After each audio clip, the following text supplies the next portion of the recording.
अगर कोई UAE resident है ना, अप्लाई करना चाहता है तो बेसिक सी जो चीजें होती है ना जिसको माइंड में रखा जाता है, तो क्या होती है? देखिए, यूके टूरिस्ट वीजा में जब भी आप वीजा अप्लाई करते हो कि आपको बैंक स्टेटमेंट मेंटेन चाहिए होती है यूके वीजा में। काफी एजेंट उनको ये बोलते हैं कि 6 महीने का ही स्टेटमेंट चाहिए, तो 3 महीने का भी चल जाएगा ऐसे? 3 महीने का चल जाता है इन केस अगर आप पहले से यूएई में हो, पुरानी किसी कंपनी में थे, अब न्यू कंपनी में आ गए हो क्योंकि आपकी कंपनी चेंज हो गई है, तो हो सकता है आपकी सैलरी में गैप आ जाए। तो उस गैप की सूरत में जो है वो आप सैलरी अगर ट्रांसफर नहीं कर पा रहे 2-3 महीने, वीजा प्रोसेसिंग में लग गया आपको, क्या कर सकते हो, 3 महीने की बैंक स्टेटमेंट बना के उस पे अप्लाई कर सकते हो। यूके में बोला जाता है कि अगर आपका बैंक स्टेटमेंट परफेक्ट है तो आपका वीजा लगेगा, नहीं है तो नहीं लगेगा, तो क्या ये सच है? ये बिल्कुल 100% सही बात है। तो हेलो गाइस, कैसे हैं आप सब? एक बार फिर से स्वागत है आपका हमारे एक और नए पॉडकास्ट में।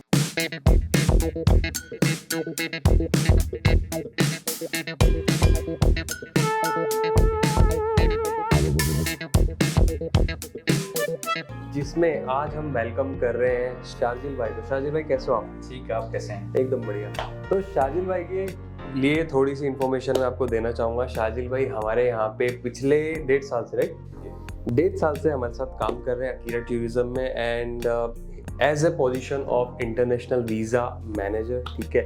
और अगर वीज़ा की बात मैं कर रहा हूँ ना, तो बेस्ट टू बेस्ट अगर मैं आपको बताऊँ, नॉलेजेबल और सबसे एक्सपीरियंस कैंडिडेट हमारे यहाँ पे जो है ना, वो शार्जिल भाई है। तो दोस्तों, आज हमने शार्जिल भाई को इन्वाइट किया है फॉर पॉडकास्ट, और आज के टॉपिक में हम डिस्कस करने वाले हैं फॉर यूके टूरिस्ट वीज़ा, ठीक है। लास्ट पॉडकास्ट में हमने डिस्कस किया था यूएस टूरिस्ट वीज़ा, जहाँ पे हमारे साथ शोएब भाई थे, जिन्होंने अपनी नॉलेज, अपना एक्सपीरियंस सब शेयर किया, क्या चाहिए क्या नहीं चाहिए पूरी डिटेल में।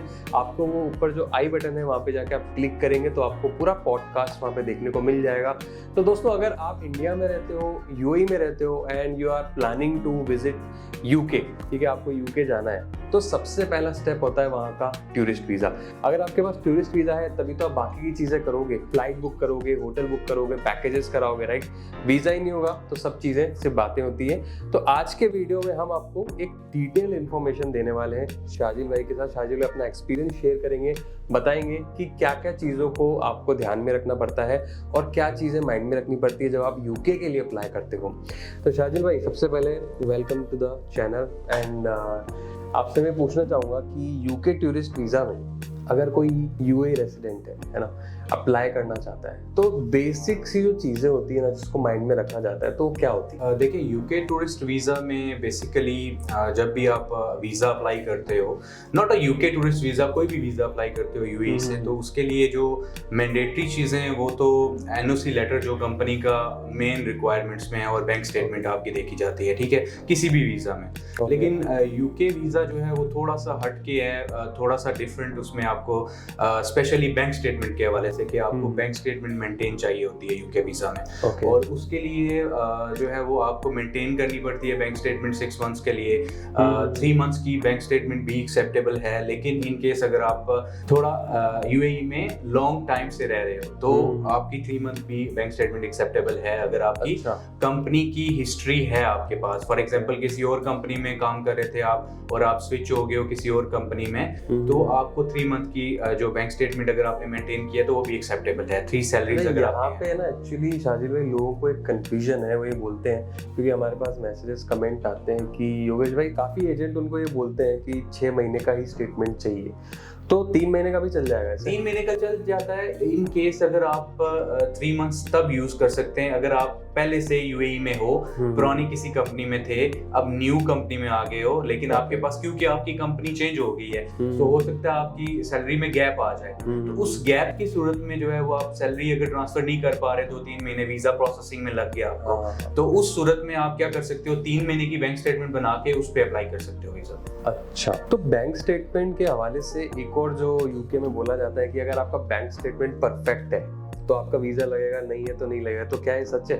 बिल्कुल, ये बिल्कुल 100% सही बात है, क्योंकि इसमें बैंक स्टेटमेंट ही मैटर करती है। अच्छा। यूके ना तो आपकी ट्रैवल हिस्ट्री देखता है, ना ही जो है वो कोई स्पेसिफिक नेशनैलिटी देखते हैं वो कि एक ही नेशनैलिटी आप कहाँ से हैं कहाँ से नहीं, जस्ट वो क्या कंसीडर करते हैं आपकी बैंक स्टेटमेंट। तो गाइज, एक सॉरी मैं इंटरप्ट कर रहा हूँ, एक पॉइंट टू बी नोटेड है, ना ट्रैवल हिस्ट्री देखते हैं, ना आप कौन सी नेशनलिटी से वो देखते हैं। सबसे इंपॉर्टेंट चीज बैंक स्टेटमेंट, ठीक है। तो बैंक स्टेटमेंट में क्या देखते हैं वो आप शार्जिल भाई बताइए। हाँ, बैंक स्टेटमेंट में देखें, फॉर एग्जांपल मैं आपको मिसाल दे देता हूँ एक, कि अगर आपकी सैलरी 10,000 दिरहम है फॉर एग्जांपल, ठीक है, और आप उसमें से 5,000 दिरहम एक्सपेंस कर रहे हो, ठीक है, और अगर आप 3 महीने की बैंक स्टेटमेंट बना रहे हो तो आपकी 3 महीने की bank statement around about approximately जो है वो 15,000, 16,000, 14,000 तक होनी चाहिए, ठीक है। करेक्ट। और अगर आप 6 मंथ की बना रहे हो तो ऑलमोस्ट ये जाएगी 5,000 के, अगर आप 5,000 सेव करते हो तो 30,000 तक, 29,000 तक, ठीक है। तो इसको मेंटेन बैंक स्टेटमेंट कहते हैं। ये नहीं है कि फॉर एग्जांपल आपकी सैलरी 10,000 दिरहम आ रही है, ठीक है, और आप वो 10,000 पूरा एक्सपेंस कर रहे हो, ठीक है, और एट द एंड ऑफ जो है, मुझसे भी काफ़ी लोग क्वेश्चन करते हैं कि सर हमारी सैलरी आ रही है लेकिन हम लोग सारा एक्सपेंस कर रहे हैं उसमें से, तो ट्रांजैक्शंस हैं हमारे अकाउंट में लेकिन बैलेंस नहीं है, ठीक है। तो इस सूरत में ये चीज़ें भी एक्सेप्टेबल नहीं है। फॉर एग्जांपल ट्रांजैक्शन है आपके अकाउंट में और आपके अकाउंट में बैलेंस मेंटेन नहीं है, तब भी आपका वीज़ा नहीं लगेगा। और फॉर एग्जांपल आपके अकाउंट में सिर्फ बैलेंस पड़ा हुआ है, कुछ लोग ये कहते हैं, कुछ लोग ये क्वेश्चन करते हैं कि आपके अकाउंट में सर हमारे अकाउंट में इतना बैलेंस डलवा देते हैं हम लोग, ठीक है, तो वो भी एक्सेप्टेबल नहीं है। उस सूरत में भी वो देखते हैं कि आपकी वो मेंटेन बैंक स्टेटमेंट में नहीं आता, क्योंकि आप एकदम से बैलेंस डलवा रहे हो उस पर। मेंटेन बैंक स्टेटमेंट ये है कि आप 6 महीने तक उसको प्रॉपर मेंटेन करो, प्रॉपर सैलरी आए, उसमें से आपके एक्सपेंस जाएं, और बाकी जो है वो जो सेविंग्स होती है आपकी वो एज अ बैलेंस हो आपका, ठीक है। और फॉर एग्जांपल आपके पास सेविंग किसी और अकाउंट में पड़ी हुई है तो आप उसको सेविंग अकाउंट यूज कर सकते हो। फॉर एग्जांपल आपके 3 महीने 6 महीने की सेविंग पड़ी हुई है, या एफडी है आपकी, फिक्स अकाउंट है, फिक्स डिपॉजिट है, तो भी आप यूज कर सकते हो उसको, ठीक है। और इसमें मतलब डिफरेंट कैटेगरीज आ जाती हैं। वो असेसमेंट के बाद हम लोग आपको बता सकते हैं कि हम लोग कैसे उसको मतलब फर्दर प्रोसेस करते हैं, ठीक है। उसमें असेसमेंट बहुत जरूरी है। सबसे पहले असेसमेंट एप्लीकेशन की बहुत जरूरी है। मतलब आप ये बोल रहे हो कि जो बैंक स्टेटमेंट होता है उसके अंदर जो सैलरी आ रही है उसके बाद बैलेंस उसमें होना चाहिए, और वो हर महीने ट्रांजैक्शन मैच होने चाहिए, उसमें डिपॉजिट्स नहीं, वही मेंटेन बैंक स्टेटमेंट होती है। जी जी। तो गाइस ये भी एक इम्पोर्टेंट पॉइंट है, क्योंकि आप लोग ही पूछते हो कि योगेश भाई बैंक स्टेटमेंट जो होता है ना वो कैसा होना चाहिए। मतलब उनकी सैलरी आ रही है तो स्टेटमेंट में सर देखो क्लोजिंग बैलेंस होना बहुत जरूरी होता है, और ऐसा नहीं होना चाहिए कि बैलेंस नहीं है तो आपने डिपॉजिट करा दिया, ठीक है। तो वो एक इंपॉर्टेंट चीज़ है जो शार्जिल भाई ने बताई। तो ये सब चीज़ें छोटी छोटी होती है जो आपकी एप्लीकेशन पे बहुत बड़ा इंपैक्ट डालती है, तो इन चीज़ों को आपको ध्यान में रखना है। बैंक स्टेटमेंट को लेकर सबसे ज़्यादा स्ट्रिक्ट होती है यूके की एम्बेसी, तो आपको ये चीज़ों पे थोड़ा सा ध्यान देना है। और बैंक स्टेटमेंट से रिलेटेड मतलब आपको लगता है कुछ अपने को बताना चाहिए? बैंक स्टेटमेंट से देखें, जब भी आप बैंक स्टेटमेंट बनाएं उसमें ये चीज़ें ख्याल में रखें कि आप बैंक स्टेटमेंट बना रहे हो, एक तो बैंक स्टेटमेंट में कैश डिपॉजिट नहीं होना चाहिए सेम। अच्छा। मतलब अगर फॉर एग्जांपल आप मेंटेन कर रहे हो बैंक स्टेटमेंट को, तो उस बैंक स्टेटमेंट में आप कैश डिपॉजिट नहीं करोगे, ठीक है। डिपॉजिट्स नहीं होने चाहिए। फॉर एग्जांपल आपके अकाउंट में सैलरी आ रही है तो वो फिर सैलरी ही आनी चाहिए आपके अकाउंट में, ना कि आप कैश डिपॉजिट कर रहे हो, आपके दोस्त फ्रेंड्स हैं जो वो आपके अकाउंट में डिपॉजिट कर रहे हैं, ठीक है, या ट्रांसफर कर रहे हैं, ऑनलाइन ट्रांसफर कर रहे हैं, तो वो भी एक चीज़ है, वो एक्सेप्टेबल नहीं। एक्चुअली यूके क्या चीज़ देखता है कि सोर्स ऑफ इनकम्स क्या है आपके, ठीक है।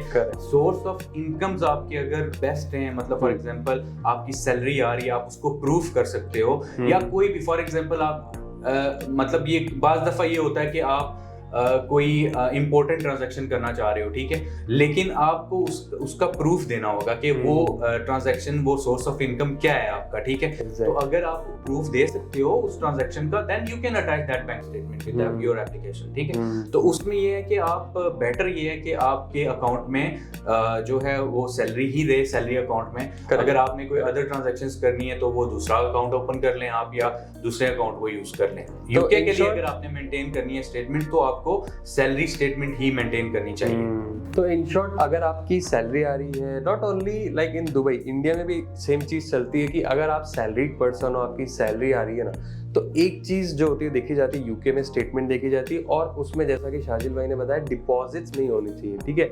या तो अगर डिपॉजिट आपके हो रहे हैं तो आपके पास प्रॉपर जस्टिफिकेशन होना चाहिए कि भाई ये डिपॉजिट किस लिए हुआ है, ठीक है, वो उसको कवर किया जा सकता है। बट अगर आप सैलरीड पर्सन हो, आपका स्टेटमेंट प्रॉपर होना चाहिए, सेविंग्स होनी चाहिए, खर्चे आपके जो महीने के होने चाहिए फिक्स होने चाहिए, ऊपर नीचे एक भी चीज होती है तो एम्बेसी रिजेक्ट कर देती है। तो शाजिल भाई ये तो होगी सैलरीड पर्सन की बात। अगर मान लो किसी का यूएई में या इंडिया में बिजनेस है तो आप क्या सजेस्ट करोगे? देखिए, बिजनेस स्टेटमेंट्स में दो चीजें आती हैं, एक आपकी पर्सनल स्टेटमेंट आती है और एक आती है आपकी company statement. Personal statement for example आप इनकम है 50,000 दिरहम्स, मैं एक एग्जांपल दे रहा हूँ कि अगर आपका इनकम 50,000 दिरहम है, ठीक है, और आप उसको अपने कंपनी अकाउंट से अपने अकाउंट में हर मंथली ट्रांजैक्शन कर रहे हो, पर्सनल अकाउंट, ठीक है, ये आपका एक सोर्स ऑफ इनकम हो गया। उसमें ये जरूरी नहीं है कि आप उसको 50,000 पूरा ही डाल दो, ठीक है, उसमें ये होना चाहिए आपका फॉर एग्जांपल कंपनी अकाउंट में इतनी अमाउंट पड़ी हुई है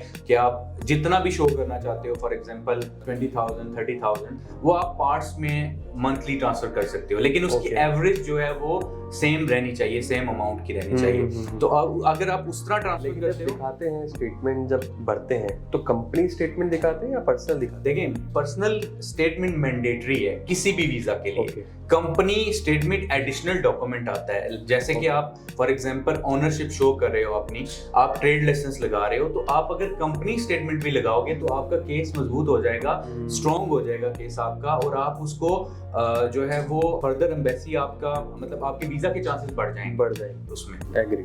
तो ये एक समझने वाली बात है दोस्तों कि अगर आप स्टेटमेंट लगा रहे हो ना, भले आपका बिजनेस है, भले आप बिजनेस कर रहे हो, कुछ भी कर रहे हो, लेकिन लगाना आपको पर्सनली है। हाँ, आप कंपनी स्टेटमेंट लगा सकते हो, वो आपका एक एडिशनल डॉक्यूमेंट हो जाएगा। तो ये भी काफी क्वेश्चंस आते हैं आप लोगों के कि योगेश भाई इस केस में क्या होगा। देखिए, एक और चीज मैं यहाँ पे मेंशन करना चाहूंगा कि कंपनी स्टेटमेंट में अगर आप कंपनी स्टेटमेंट लगाते हो तो यूके जो है वो कंपनी स्टेटमेंट में भी ये चीज देखता है कि आपकी कंपनी से आपके अकाउंट में पैसे आ रहे हैं, वो भी मेंटेन होनी चाहिए। कंपनी स्टेटमेंट जो पर्सनल स्टेटमेंट है वो भी मेंटेन होनी चाहिए। वो कंपनी स्टेटमेंट को नहीं देखते कि आपकी कंपनी को जो है वो बैलेंस कितना है, क्योंकि वो उसको बिजनेस कंसीडर करते हैं। जब वो उसको बिजनेस कंसीडर करते हैं तो इट मींस कि वो सेविंग अगर आप शो कर रहे हो तो वो सेविंग्स शो नहीं होंगी, वो आपके बिजनेस ट्रांजैक्शंस हैं। उसमें सिर्फ वो आप जो आपके पर्सनल अकाउंट में आ रहे हैं वो चीजें सिर्फ शो होंगी कि ये आपका पर्सनल अकाउंट है, आप इसको पर्सनल अकाउंट यूज कर सकते हो। इसमें पर्सनल एक चीज बड़ी नोट करने वाली है कि एक पर्सनल स्टेटमेंट अगर आप कोई फॉर एग्जांपल इन्वेस्टर बंदा है और वो अपनी पर्सनल स्टेटमेंट लगाता है और वो ये शो करता है कि उसकी बिजनेस ट्रांजैक्शंस भी उसमें हो रही हैं, ठीक है, तो that is also not acceptable. क्योंकि आप अगर किसी मतलब यूके इमिग्रेशन ऑफिसर ये चीज देखेगा कि अगर आप पर्सनल स्टेटमेंट लगा रहे हो और उसमें आप शो कर रहे हो जी मेरी बिजनेस स्टेटमेंट है ही नहीं, लेकिन जो सोर्स ऑफ इनकम है आपका, ठीक है, वो आपका शो कर रहा है कि आपकी ट्रांजैक्शंस बहुत ज्यादा है, तो वो उसको कंसीडर करेगा एज अ बिजनेस स्टेटमेंट, ना कि पर्सनल स्टेटमेंट। तो और बिजनेस स्टेटमेंट अलाउ ही नहीं है। और बिजनेस स्टेटमेंट में ये कर सकते हैं कि साथ आपको बिजनेस का प्रूफ भी देना पड़ेगा। या पर्सनल अकाउंट में हम लोग जो करते हैं वो ये कर सकते हैं, एक आइडिया दे देता हूँ आप लोगों को कि आप लोग अपनी पर्सनल स्टेटमेंट कैसे बना सकते हो। कि पर्सनल स्टेटमेंट में ये कर सकते हो कि एक एग्जैक्ट अमाउंट रख लो, फॉर एग्जांपल 25,000 या 30,000 के बिटवीन, ठीक है, वो आप 25,000 से 30,000 आप डिपॉजिट करते हो या आप ट्रांसफर करते हो किसी भी अकाउंट से, तो वो आपको, लेकिन वो कंपनी अकाउंट से ट्रांसफर होना चाहिए। वो कंपनी अकाउंट आपकी कंपनी अकाउंट से ट्रांसफर, मतलब आप बोल रहे हो कि हर महीने कंपनी अकाउंट से अपने पर्सनल अकाउंट में आप ट्रांसफर करो एक फिक्स, जो बिजनेसमैन है, ठीक है, जो बिजनेसमैन है उसके नाम वो फिक्स करें, कंपनी अकाउंट से ट्रांसफर करें। अगर उनके पास कंपनी अकाउंट नहीं है तो वो डिपॉजिट करें, कैश डिपॉजिट करें, ना कि किसी और के अकाउंट से ट्रांसफर करें, ठीक है। कैश डिपॉजिट करें 5,000 10,000, उसको आपने मतलब 25 से 30,000 की लिमिट में लेके जाना है, ठीक है, मंथली। तो वो आपकी पर्सनल मतलब इनकम शो हो जाएगी, ये आपकी पर्सनल इनकम। इवन आपके पास बिजनेस अकाउंट नहीं तो वो फिर कंसीडर होगा कि आपकी ये इनकम थी, आपने इसमें डाल दी, ये आपका प्रॉफिट आ गया, ठीक है, उसको आप यूज कर सकते हो। अब इसमें एक और जो सवाल हमको आता है शाजिल भाई, वो ये आता है कि योगेश भाई हमारे अकाउंट में बैलेंस कितना होना चाहिए? यूएई से अगर आप अप्लाई कर रहे हो यूके का टूरिस्ट वीजा तो कितना बैलेंस होना चाहिए, और इंडिया से जब अप्लाई करते हैं, बिकॉज हमारी ऑडियंस में काफ़ी लोग इंडियंस भी जो इंडिया से देखते हैं, तो वो भी ये जानना चाहते हैं कि इंडिया से कितना बैलेंस होना चाहिए। मैं आपको एक चीज़ बताता हूँ, यूके ने एक क्राइटेरिया फिक्स किया हुआ है, ठीक है, चाहे वो इंडिया से हो, चाहे वो यूएई से हो या अदर कंट्री, किसी भी अदर कंट्री से हो, वो 150 पाउंड्स पर डे के हिसाब से आपको दिखाना होता है कि हमारे पास ये लिविंग कॉस्ट है उनकी, ठीक है। अच्छा, मतलब वहाँ पे 150 पाउंड्स पर डे का एक्सपेंस होगा। लिविंग कॉस्ट मतलब आप कितने दिनों के लिए जा रहे हो, फॉर एग्जांपल 10 दिन के लिए जा रहे हो, तो इनटू 150 करके आपके पास जो अमाउंट आएगा, वो अमाउंट आपका यूके का एक लिविंग एक्सपेंस वो आपके अकाउंट में होना चाहिए, प्लस आपके अकाउंट में टिकट के पैसे होने चाहिए, रिटर्न टिकट के पैसे होने चाहिए, प्लस आपके अकाउंट में वहां पे जो होटल स्टे है उसके पैसे होने चाहिए, ठीक है। फॉर एग्जांपल आपने होटल बुक कर लिया, फॉर एग्जांपल आपने टिकट बुक कर लिया, फॉर एग्जांपल आपने 150 के हिसाब से बुक कर लिया। अब उसके ऊपर जो रखते हैं आप अमाउंट, ठीक है, मतलब ये अमाउंट वो कंसीडर करते हैं आपकी बैंक स्टेटमेंट, ठीक है, कि इतनी बैंक स्टेटमेंट आपके पास होनी चाहिए। फॉर एग्जांपल हम लोग इंडिया से अप्लाई करते हैं, ठीक है, तो इंडिया से अप्लाई करने के लिए आप 1 लाख रुपए का टिकट कर रहे हैं यूके के लिए, प्लस आप होटल कर लें, ठीक है, जो भी एक्सपेंस होटल का है, प्लस 150 पाउंड्स के हिसाब से जितने दिन आप वहां पे रहते हो उतने दिन जो है वो आप मल्टीप्लाई कर लें। और बैंक स्टेटमेंट ऑलमोस्ट जो हम लोग कंसीडर करते हैं यूके इंडिया से अप्लाई करने के लिए, यूके के लिए, वो 3 से 4 लाख बैंक स्टेटमेंट एक बंदे के लिए इनफ है। अच्छा, मतलब अकाउंट में 3 से 4 लाख होने चाहिए जी, आपके अकाउंट में होने चाहिए, और वो मेंटेन होने चाहिए। जैसे हमने आगे एक बात की है कि मेंटेन होने चाहिए, ठीक है। फॉर एग्जांपल सैलरी आ रही है तो सैलरी बचा के आप कर सकते हो। अगर आपका बिजनेस है तो आपका बिजनेस भी इस हिसाब से कि 25,000 आप 50,000 कमा रहे हो मंथली, तो उसमें से एक्सपेंस कितने कर रहे हो, सेविंग्स करके आपकी 6 महीने की कितने होने चाहिए, इतनी होनी चाहिए स्टेटमेंट। और सेम प्रोसीजर यूएई के लिए कि फॉर एग्जांपल आपके अकाउंट में 3-4 हज़ार दिरहम जो आपका टिकट का है, 1000 दिरहम आप होटल का कर लो, बाकी जो भी एक्सपेंस है ऑलमोस्ट आपके 15 से 20 हज़ार पे भी हम लोगों ने यहाँ से अकीरा में वीजास करवाए हैं, ठीक है। Very good. तो जिनकी 15 से 20 हज़ार की बैंक स्टेटमेंट थी लेकिन मेंटेन थी, तो उनके वीजास हुए। आप समझ रहे हो हमारी बात को कि लोगों को ये मिथ है कि यार अकाउंट में 50,000 होने चाहिए, 1 लाख होने चाहिए, तभी यूके का टूरिस्ट वीज़ा लगेगा। ऐसा नहीं है। जैसा कि शार्जिल भाई ने बोला, हमने कीरा टूरिज्म आते हो, आप शार्जिल भाई से डिस्कस कीजिए 15-20,000 के अकाउंट बैलेंस में, बट ये है मेंटेन्ड होना चाहिए, ठीक है। उसके बेस पे भी हम आपका टूरिस्ट वीज़ा लगा सकते हैं और आपका टूरिस्ट वीज़ा आ सकता है। तो आप ये मत सोचो आपके अकाउंट में ये होना चाहिए, वो नहीं, मिथ्स होते हैं, तो मिथ्स को आप हटाइए। और दूसरी सबसे अच्छी चीज़ जो शार्जिल भाई ने बोली कि 150 पाउंड एवरी डे का वहाँ पे आपका लिविंग एक्सपेंस, वो लोग एज्यूम करते हैं कि इतना तो आप करोगे ही करोगे। तो 150 पाउंड आप मान लो आप जा रहे हो 7 दिन के लिए, तो 150 पाउंड इंटू 7 आप करो, फिर आप उसको अपनी करेंसी में कन्वर्ट करो, उतना अप्रॉक्सीमेटली बैलेंस होना चाहिए। मोटा मोटा शार्जिल भाई ने बताया इंडिया से 3-4 लाख रुपए आपके पास हो, यूएई से आपके पास 15-20 हज़ार दिरहम हो, तो आप भी यूके का आराम से अप्लाई कर सकते हो। बिल्कुल, ये मत सोचो ट्रैवल हिस्ट्री नहीं है, वो नहीं है, ऐसा नहीं होता है। बैंक स्टेटमेंट सबसे इंपॉर्टेंट चीज। बिल्कुल ऐसे। तो शार्जिल भाई, अब दूसरा सवाल जो हमारी जनता आपसे पूछना चाहती है कि कितना टाइम लगता है यूके के टूरिस्ट वीजा को अप्रॉक्सीमेटली। अब इसमें काफी लोगों का एक कंफ्यूजन भी होता है कि वो लोग ये सोचते हैं जब उन्होंने अपनी फीस हमें दे दी तब से वो काउंट करते हैं, बट एक्चुअली में होता क्या है, जिस दिन सबमिट होता है तब से काउंट किया जाता है, राइट। तो एक जो मिथ है ना लोगों के अंदर, वो भी आप क्लियर कीजिए कि हमारा processing time as Akira Tourism कितना लगता है, और उसके बाद वो डेज काउंट कब से वो लोग करें, वो भी थोड़ा सा देखें। जब क्लाइंट हमारे पास आता है तो हम उनको एक चेकलिस्ट देते हैं फिल करने के लिए, ठीक है। वो जरूरी है क्योंकि हम लोग एप्लीकेशन फिल करते हैं तो उसके लिए उनकी इन्फॉर्मेशन रिक्वायर्ड होती है। तो चेकलिस्ट जब वो हमें फॉरवर्ड कर देते हैं, उसके बाद हम लोग डॉक्यूमेंट्स लेते हैं उनसे, फर्दर प्रोसेस स्टार्ट करते हैं। स्टार्ट करने के बाद ऑलमोस्ट 3 to 4 डेज में हम लोग उनको एप्लीकेशन फॉर्म रिव्यू के लिए भेज देते हैं कि आप रिव्यू कर लें अपनी इन्फॉर्मेशन, कुछ चेंजेस करना चाहते हैं तो चेंजेस कर लें, ठीक है। चेंजेस के बाद नेक्स्ट जो स्टेप आता है वो जब हमें चेंजेस करके भेज देते हैं, हम लोग सबमिशन करते हैं अपॉइंटमेंट के लिए, ठीक है। अपॉइंटमेंट यूके की यूएई में normally appointment maximum 7 to maximum में कह रहा हूँ कि मैक्सिमम 7 to 10 डेज के अंदर अंदर मिल जाती है, ठीक है।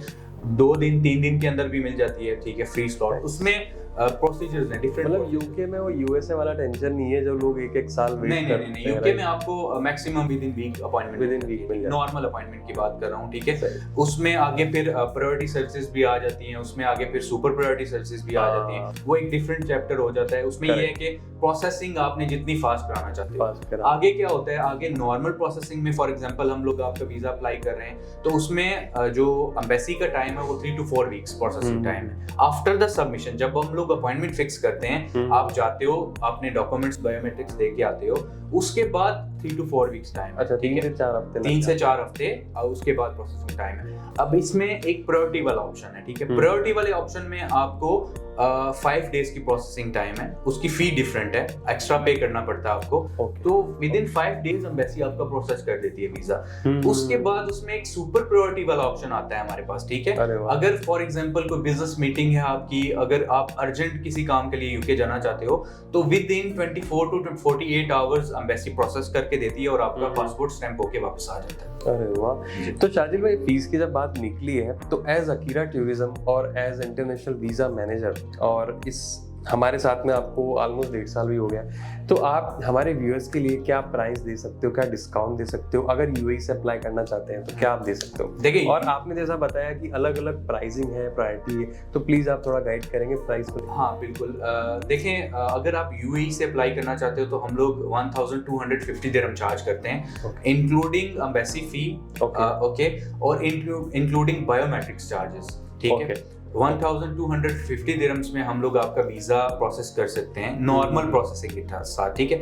अब आगे नेक्स्ट आप अगर प्रायोरिटी सर्विसेज की तरफ जाते हो तो 5 डेज प्रायोरिटी सर्विसेज हैं, उसकी कॉस्ट आपको अलग से 2750 दिरहम्स पे करनी पड़ेगी, ठीक है। ऑन टॉप ऑफ 1250, हाँ, 1250 दिरहम्स प्लस 5750 दिरहम्स।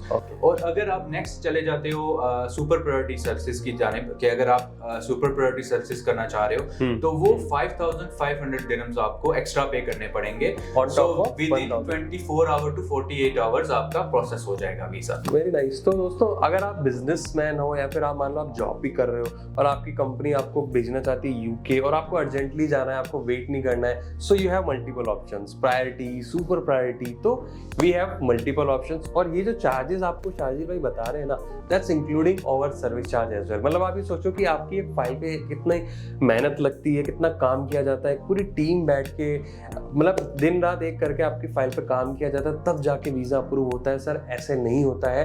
तो एक जो फीस होती है एम्बेसी, वो भी इंक्लूड है, प्लस हमारा सर्विस चार्ज भी इंक्लूड है। तो जैसा कि हमने बताया, अब शाजिल भाई, एक जो सबसे कॉमन जो सवाल हमको ये भी आता है कि यार हमारा ना, हमने टूरिस्ट वीजा किसी एजेंट से लगाया था या फिर हमने खुद से अप्लाई किया था, बट हमारा वीजा रिजेक्ट हो गया। तो इज देयर एनी वे कि हम उसको जो रिजेक्ट हुआ है दोबारा अप्लाई ना करके हम उसको कहीं पे अपील कर सकें? देखें, यूके में ना तो अपील कर सकते हैं, ना ही जो है वो एडमिनिस्ट्रेटिव रिव्यू कर सकते हैं, ठीक है। तो यूके में अगर इन केस अगर आपका वीजा रिजेक्ट हो गया तो उसके फिर 2 ऑप्शंस हैं। या तो आप री अप्लाई कर लो वीजा, ठीक है, वो विद इन डेज हो जाता है, ठीक है, री अप्लाई कर लो उसको। अगर इन केस आप समझते हो कि आपकी मिस्टेक है, आपकी तरफ से डॉक्यूमेंट्स, लैक ऑफ डॉक्यूमेंटेशन, ठीक है, वो हुआ है, या आप जो है वो कोई गलत इंफॉर्मेशन दे दिया आपने, तो आप उसको ठीक करके दोबारा से री अप्लाई कर लो। दूसरा ऑप्शन ये है कि अगर फॉर एग्जांपल आप, वो हम लोग असेस करते हैं आपके रिफ्यूजल लेटर से कि इन केस आपके पास रिजेक्शन आ गया है लेकिन उसमें आपकी मिस्टेक नहीं है, वो इमिग्रेशन ऑफिसर की मिस्टेक है, या उसमें कुछ ऐसी चीजें हैं जो उसने असेसमेंट सही तरीके से नहीं की और आपका वीजा रिजेक्ट कर दिया, ठीक है। तो उसमें हम लोग फिर रेफर करते हैं अपनी जो हमारी यूके की टीम है, हमारे लॉयर हैं, ठीक है, उनको। तो वो फिर हम लोग उसको प्री एक्शन प्रोटोकॉल बोलते हैं। तो वो प्री एक्शन प्रोटोकॉल वहां से जो है हम लोग सबमिट करते हैं, और उसका टाइम 3 मंथ्स का है, ठीक है। फर्स्ट 14 डेज वो लेते हैं आपका जो है वो रिकंसिडरेशन के लिए एक लेटर डालते हैं एम्बेसी को कि ये आपकी मिस्टेक है, या इसको आपने ठीक तरीके से जो है प्रेजेंट नहीं किया रिफ्यूजल को, ठीक है। तो वो रिफ्यूजल जो है, उस रिफ्यूजल की बेस पे हम लोग, और हमारे अल्हम्दुलिल्लाह बहुत सारे एप्लीकेशंस हैं जो हम लोगों ने अप्रूव्ड करवाई हैं PAP के बेसिस पे, और वो इतना कॉस्टली भी नहीं है, ठीक है। उसके लिए हम लोग जो चार्जेस करते हैं वो 550 पाउंड्स लेते हैं, 2550 दिरहम्स, ठीक है। ये हमारे लॉयर्स के चार्जेस हैं, और हम लोग यूके से प्रोसेस करते हैं इसको, और ये ऑलमोस्ट 90% से अबव चांसेस होते हैं आपके कि आपका वीजा रिकंसिडरेशन में चला जाता है। रिकंसिडरेशन के बाद 3 महीने की डेट देती है वैसे आपको कि ये हमारी मिस्टेक थी, हम लोग इसको दोबारा रिकंसिडर करेंगे। तो फिर विद इन 3 मंथ्स आपको एम्बेसी की तरफ से दोबारा दूसरे इमिग्रेशन ऑफिसर के पास जाता है वो केस, और वो रिकंसिडर करता है, और उस बेस पे हमारे बहुत सारे वीजास हुए हैं। और हमारे मतलब जो फॉर एग्जांपल आपके 3 बार 4 बार लोगों के वीजास रिजेक्ट होते हैं, और हमारे 3 बाद रिजेक्शन के बाद लोग हमारे पास आए 3 रिजेक्शंस लेके, और हम लोगों ने उनका प्रोसेस किया और उनका वीजा अप्रूव करवाया। अरे वाह। तो दोस्तों, जैसा कि आपने सुना कि आपका भी वीज़ा रिजेक्ट हुआ है ना, तो आप घबराओ मत, ठीक है। सबसे पहले तो रिफ्यूजल लेटर लेके आप हमारे पास आ जाओ, शाजिल भाई के पास आ जाओ, हम उसको रिव्यू करेंगे, और अगर हमें लगेगा हाँ इसको हम PAP में भेज सकते हैं, फिर से अपील कर सकते हैं थ्रू आवर लॉयर्स, बिकॉज हमारे खुद के लॉयर्स हैं यूके में, और ये वाली सर्विस आप बिलीव करोगे पूरे UAE में एक्सक्लूसिवली अकीरा टूरिज्म ही कर रहा है, ठीक है। And we are proud of that, and we are proud of Shazil भाई, बिकॉज ये पूरा इनिशिएटिव थ्रू शाजिल भाई हुआ है। अगर आपका भी वीजा रिजेक्ट हुआ है and you want to reapply, तो रीअप्लाई करने से पहले आप सोचो, हो सकता है फिर से आप रीअप्लाई करो, फिर से रिजेक्ट हो जाए। मोस्टली केसेस में रिजेक्शंस आती हैं रीअप्लाई करने में, मोस्टली केसेस। तो आप देख रहे हो, फिर से आप करोगे, फिर से रिजेक्ट हो सकता है, तो बेटर है आप PAP के थ्रू जाओ, ठीक है, क्योंकि फीस थोड़ी सी ज्यादा है, बट आप PAP के थ्रू जाओगे ना, तो 90% केस, जैसा कि शाजिल भाई ने बोला, हमारे अप्रूव भी हुए, ठीक है। इसके बाद हम नेक्स्ट वीडियो, नेक्स्ट पॉडकास्ट लेके आ रहे हैं शाजिल भाई के साथ, वो रहेगा बिजनेस वीजा के ऊपर, कि यूके का बिजनेस वीजा क्या प्रोसेस है, क्या डॉक्यूमेंट है। काफी कुछ लोगों के माइंड में एक मिथ भी होता है यूके बिजनेस वीजा को लेके, वो सारे कंफ्यूजन हम दूर करेंगे नेक्स्ट वीडियो में शाजिल भाई के साथ। तो दोस्तों, ये था पूरा पॉडकास्ट शाजिल भाई के साथ, जिसमें शाजिल भाई ने अपनी पूरी नॉलेज, पूरा एक्सपीरियंस, सब कुछ आपको बताया। इन केस आपको भी अगर यूके का टूरिस्ट वीजा लगाना है इंडिया से, दुबई से, आप कांटेक्ट कर सकते हो, नंबर दिया हुआ है नीचे, एंड शाजिल भाई will be very happy to assist you. तो शाजिल भाई, थैंक यू सो मच, आप हमारे पॉडकास्ट में आए, थैंक यू सो मच। इसी तरह से हमारे कस्टमर्स को हेल्प करते रहिए, ट्रीट करते रहिए, and let's go. Thank you so much, thank you.